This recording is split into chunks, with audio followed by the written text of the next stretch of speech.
तो आज हम डिस्कस करेंगे कि जो यूएसए ने 50% टैरिफ लगा दिया फिर से, जो हॉल्ट लगा था 25% के बाद, उसमें क्या डिफरेंसेस आए, कौन कौन से सेक्टर्स अफेक्ट होंगे, उसको हम देखेंगे। तो सबसे पहले देख लेते हैं कौन कौन से सेक्टर जो अफेक्ट होंगे। जैसे टेक्सटाइल हो गया, एग्रीकल्चर हो गया, मैन्युफैक्चरिंग हो गया, ये सेक्टर सबसे ज़्यादा अफेक्ट होंगे और उसकी वजह से रेवेन्यू लॉस भी होगा काफ़ी। और हमारे जो इंडियन बिजनेसेस हैं उनके जो जॉब का इम्पैक्ट है उसके ऊपर भी आएगा कि बहुत सारे लोग जॉब लूज कर सकते हैं इसमें, अलग अलग सेक्टर्स में जो काम कर रहे थे। तो यहाँ पे इन्होंने यही बोला है कि जो प्री एग्जिस्टिंग था ना, 25% जो टैरिफ लगाया गया था सर्टेन गुड्स और जो भी ड्यूटीज जो लगाई गई थी, फिर यहाँ पे जो रशिया और यूक्रेन के बीच में जो वॉर चल रहा था उसके ऊपर जो बातचीत चल रही थी अलास्का में, वहां से कोई आउटकम नहीं निकला, आउटकम कुछ नहीं निकला उसका। तो उसके बाद यूएसए ने फिर से इम्पोज करना स्टार्ट कर दिया टैरिफ्स को।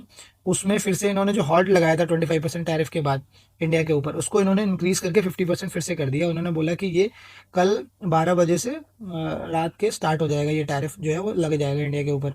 तो इसमें हम ये देख लेते हैं कौन कौन से सेक्टर जो है वो अनअफेक्टेड सेक्टर कौन कौन से हैं। इसमें हमारा इलेक्ट्रॉनिक्स हो गया, फिर हमारा हो जाएगा एपीआई हो गया, एक्टिव फार्मास्यूटिकल इंडस्ट्रीज और फार्मास्यूटिकल्स।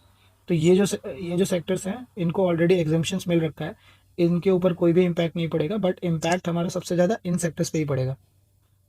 अब हमारे देख लेते हैं कौन कौन से सेक्टर्स है जिस पे इम्पैक्ट पड़ेगा। जैसे लेबर इंटेंसिव कौन कौन से हैं, जैसे टेक्सटाइल और एपरल। अब मैन्युफैक्चरर्स जो है तिरुपुर में, नोएडा में और सूरत में, उन्होंने अपने प्रोडक्शन को रोक दिया है क्योंकि उनको लगता है कि मार्केट शेयर हम लूज कर जाएंगे, क्योंकि लोअर कॉस्ट जो राइवल्स हैं जैसे वियतनाम, बांग्लादेश, ऐसी कंट्रीज हैं जो इंडिया के जो एक्सपोर्ट्स है टेक्सटाइल में उसको एक तरीके से ये रिप्लेस कर सकता है। अब उसी तरह हम लोग श्रिम्प और सी फूड में देख लेते हैं कि यूएसए जो है वो 40% इंडियन सी फूड का जो एक्सपोर्ट है उसको, उसका जो है वो कंज्यूमर है।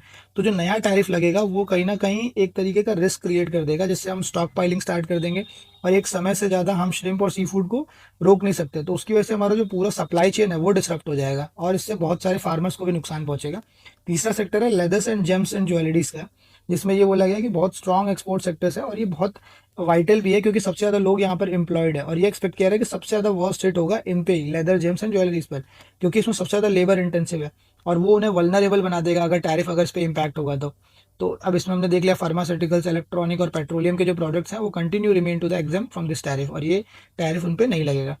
अब देख लेते हैं क्या इंडियन गवर्नमेंट की स्ट्रैटेजी क्या है, वो कैसे एक्सपोर्टर्स को शील्ड कर रही है। तो वहाँ पे एक चलाया गया एक्सपोर्ट मिशन जिसमें 25,000 करोड़ रुपए डाले गए हैं और उनका मेनली फोकस ये है कि कैसे ट्रेड जो फाइनेंस है और जो नॉन ट्रेड फाइनेंसेज है, जैसे मान लो रेगुलेशन, अगर कोई गवर्नमेंट रेगुलेट कर रही है एक्सपोर्ट को कि किस तरीके से कितना सामान जाना है, उसके क्या स्टैंडर्ड्स होंगे, उसको मार्केट का एक्सेस कितना मिलना चाहिए, तो उसको वो कैसे प्रमोट कर रहे हैं। जैसे ब्रांड रिकॉल कर रहे हैं for the brand India e commerce hubs, जैसे वेयर हाउसिंग, ओवरऑल जो ट्रेड फैसिलिटेशन की ट्रेड को स्मूथ बनाए कि कोई प्रोडक्ट अगर यहाँ से मार्केट से कैसे उसको एक जगह पे पहुंचाया जा सकता है जहाँ से वो प्रोडक्ट जो है वो जा सके। तो ट्रांसपोर्टेशन कॉस्ट को कैसे उसको ऑप्टिमाइज करना है, ये सारी चीज़ें एक्सपोर्ट प्रमोशन मिशन में है। फिर हमारा एसईजेड अमेंडमेंट देख लेते हैं, स्पेशल इकोनॉमिक जोन। ये एक ऐसा जोन है जहाँ पे एडिशनल इंसेंटिव्स प्रोवाइड किए जा रहे हैं कि जिससे एक्सपोर्टर्स जो है वो पूरी तरीके से ऑपरेट कर पाए इन जोन्स में और वो इन्हांस कर पाए अपने कॉम्पिटिटिवनेस को, कि उसका जो प्रोडक्ट है वो सही तरीके से इंटरनेशनल मार्केट में बिक पाए।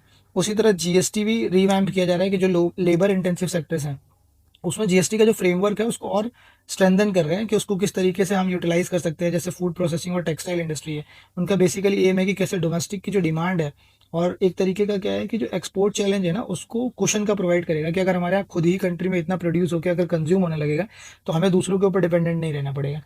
तीसरा चौथा पॉइंट है हमारा कि डाइवर्सिफिकेशन, कि हम एक ही कंट्री के ऊपर क्यों रिलाई हो रहे हैं, हम दूसरी कंट्रीज के ऊपर भी जा सकते हैं जहाँ पे अपने ट्रेड को एक्सपैंड कर सकते हैं। तो सिंगल मार्केट और कैसे हम रिस्क को रिड्यूस कर सकते हैं दूसरी कंट्रीज के ऊपर एक्सपोर्ट करके।